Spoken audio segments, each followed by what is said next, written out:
Conexão SP Barias.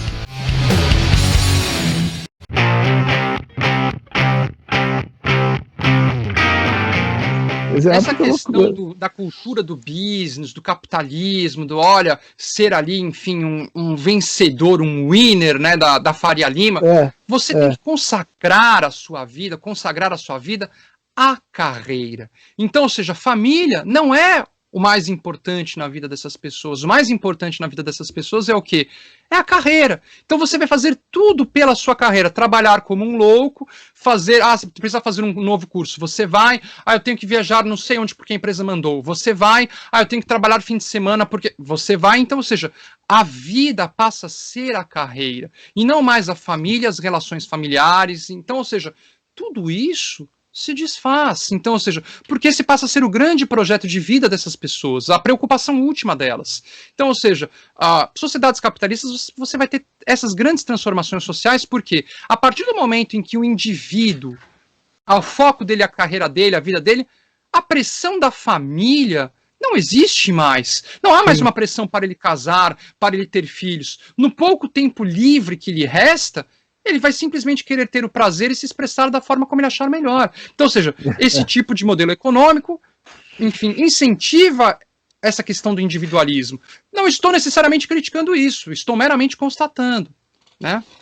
Sim. Faltou a gente falar, enfim, uma questão que para mim é fundamental, que é saindo dessa questão das fake news, da produção, enfim, das teorias de conspiração que uma parte da esquerda tem também comprado, isso é complicado. O que tudo indica, com essa questão da emergência dessa epidemia e também de outras, como foi o caso, por exemplo, da gripe H1N1, você se lembra, Lely, do nome popular da gripe H1N1? Gripe popular. Suína. Gripe suína, tá. Por quê? Porque ela aparece o quê?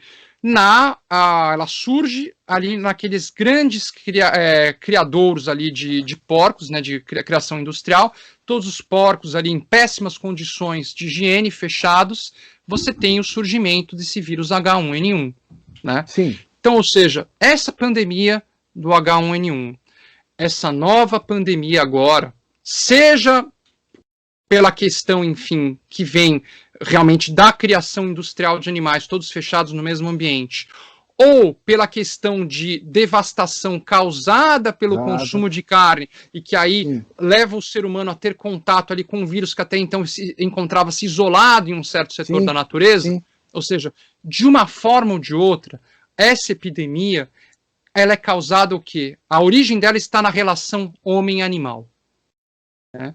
E algo que eu vejo poucas pessoas falando, poucos governos falando, poucos intelectuais falando, é rediscutir essa relação. Porque isso da cultura alimentar. Da cultura alimentar. E da forma como nós nos relacionamos com os animais. Por quê? Porque isso vai ser fundamental para impedir o surgimento de novas epidemias. Sim. Mas, mais uma vez, aí, então, é a devastação do capitalismo, então, mais uma vez, porque o capitalismo é que leva à exploração, né? Você tem que explorar, por exemplo,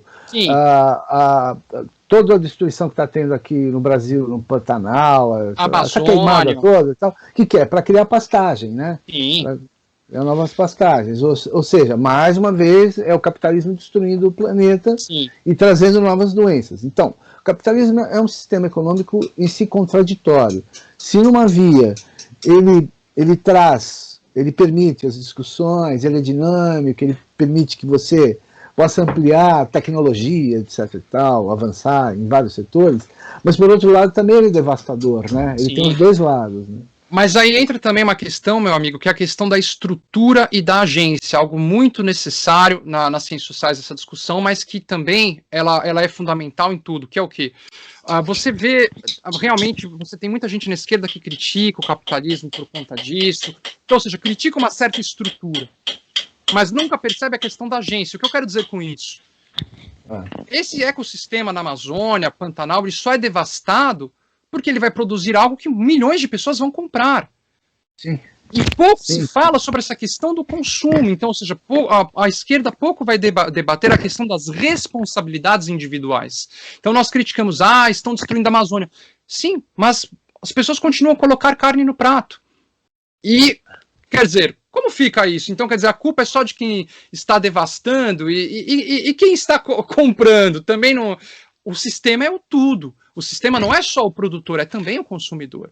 Né? Sim, então, claro, lógico. Isso é necessário, enfim, ser dito, ser debatido, para que, enfim, as pessoas também tenham a consciência de que é necessária uma mudança, uma redução no consumo de proteína animal, para que a gente possa ter uma melhor relação com o meio ambiente, enfim, predar menos o meio ambiente do que nós estamos predando, né? Então isso faz parte também, enfim, discutir essa questão da agência individual, porque senão nós vamos só continuar a criticar, né, dizendo, olha, estão produzindo, mas milhões estão comprando, só produzem porque há uma demanda. Então, acho que temos que falar também da questão da demanda e como isso deve mudar, né, para que nós possamos, enfim, ter uma relação mais aí sadia, né? Não, basta dizer, eu já fui vegetariano, né? Eu já fui. Nunca fui radical.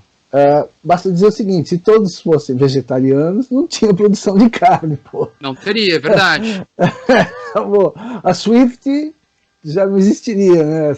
Aqui no Brasil, não sei aí, mas aqui no Brasil tem uma rede de lojas da Swift em cada esquina. Sim. Em São Paulo, aqui, em cada esquina. Então, tudo carne congelada. Então, por quê? E tem uma demanda grande. Então, tudo é relativo, né? Na Índia, a vaca é animal sagrado, por exemplo. Então, sim. É o preço que se paga também, né? Eu, por exemplo, não faço questão de carne. Olha, eu como carne de soja e acho super apetitoso. Tem gente que odeia. Eu acho muito mais saudável. Acho que essa questão da tradição também, né, a nossa forma de se alimentar, né, também, ela está muito calcada também numa questão de tradição. Tradição que eu digo, até porque o consumo de carne é algo muito recente. Se você vai ver na Idade Média, o consumo de carne era o quê? Uma vez por mês. A alimentação das pessoas era basicamente vegetariana, pelo menos dos servos, né? Os nobres é que comiam carne com mais frequência. Mas então isso é uma tradição, digo, algo que nós temos o costume a partir da produção industrial de proteína animal, né? Mas enfim, é difícil a pessoa deixar certos costumes já estabelecidos. Mas então acho que isso é uma questão mesmo de costume, da questão mesmo da composição nutricional do prato, preparação. E é algo que vem mudando, porque agora há toda uma nova geração que é mais refratária ao consumo de carne por uma série de questões de saúde, questões ambientais, questões de direitos dos animais, e você vê que realmente essas novas gerações, pelo menos, enfim, nas grandes cidades, elas não consomem carne. Carne vermelha é raríssimo esses mais jovens consumirem, eles consomem muito raramente. Então, ou seja, é uma nova forma de se alimentar. A gente passa a ter ali a emergência de restaurantes light, restaurantes healthy, né? Enfim, que às vezes até tem carne, mas de uma outra forma. Isso já indica uma série de transformações sociais na forma como nós nos alimentamos. E no mercado, nos supermercados, a gente já passa a ter uma série de marcas que começam a produzir carnes vegetais, opções de proteína vegetal, já pensando nesse novo mercado mais cosmopolita, né, enfim, mais ali progressista das grandes cidades. O problema é que, enfim, em termos globais, né, da população geral, ainda há um consumo muito forte de carne, seja no Brasil, seja na França, seja nos Estados Unidos, né? Enfim, esse fenômeno ele tem se mostrado nas classes mais altas, classe A e B, essa redução, né? Enfim, mas ainda no grosso da população ainda não, né? Mas eu sinto que a moda vegana, ela veio para ficar, e ela entrou no Brasil, ela começa a entrar mais forte, mais acentuada, nos últimos 10, 15 anos. Sim. Agora, nos últimos anos, recente, nossa, pra caramba, tem vários restaurantes veganos. Explodiu, é verdade. Explodiu agora. Não, e firme. Eu já fui em alguns. A frequência é tão forte Sim. quanto qualquer.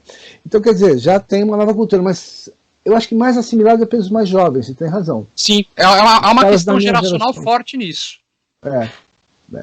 Legal.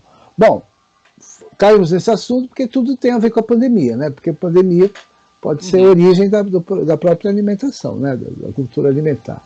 Então, que é essa hipótese, né, que você colocou, né? Então, legal, e que é bem plausível, né? Bem possível mesmo. Muito assim, bem, só então... para abrir um parênteses, mestre, a gente tem já nesse momento a questão da gripe aviária, que tem uma letalidade muito maior do que o Covid, que é de 50%. E na Alemanha já se confirmaram casos de pessoas infectadas ali que trabalham na produção aviária, que foram infectadas. Então, ou seja, já houve uma mutação desse vírus, ele já infecta seres humanos. É que no caso da Alemanha, eles conseguiram ali rapidamente isolar essas pessoas nos hospitais e o vírus não se espalhou. Agora, isso é uma bomba relógio, porque você tem essa doença e você tem esse modelo de produção no Brasil, nos Estados Unidos, na Argentina, na Rússia, na China, em tudo que é lugar. Então, ou seja, é uma bomba relógio. E que em algum momento vai explodir. Né? Então, eu não acho, só para então fechar, que essa epidemia é o final. O pessoal falou, isso é o apocalipse. Ainda não. Esse é o primeiro ato, porque essa é a primeira epidemia que nós estamos enfrentando. A segunda, ao que tudo indica vai ser a da gripe aviária, ela vai ser extremamente mais devastadora, dada a letalidade, né, do vírus da gripe aviária. Então, ou seja, a gente está realmente vivendo essa era agora das grandes epidemias, enfim, uma consequência da modernidade, uma consequência, enfim, do capitalismo industrial tardio, né, e que ou as coisas mudam, né, e nós aceitamos mudar, ou, enfim, nós vamos ter que nos habituar a viver, enfim, esse inferno, que é o inferno do confinamento, o inferno do medo de se contaminar, numa escala muito maior, dada a maior letalidade e transmissibilidade do vírus da gripe aviária. Então, com que som a gente fecha? Olha, mestre, eu gostaria de sugerir, não sou nem tão fã, mas eu acho que numa homenagem ao Paulinho, vocalista do Roupa Nova, que faleceu com Covid, sim. Eu acho que seria bacana o Whisky a Gogô para homenagear o Paulinho, enfim, que foi um grande compositor, né, então fazer essa homenagem aí póstuma ao Paulinho.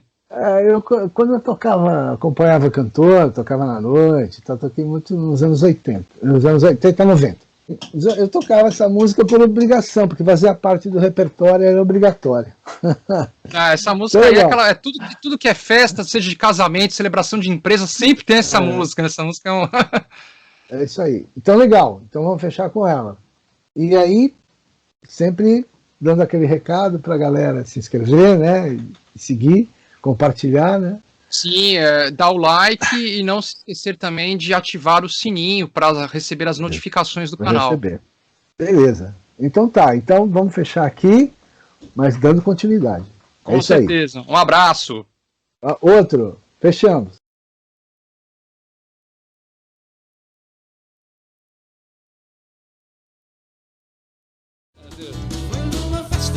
Cuba Libre e na vitrola o whisky a Gogô.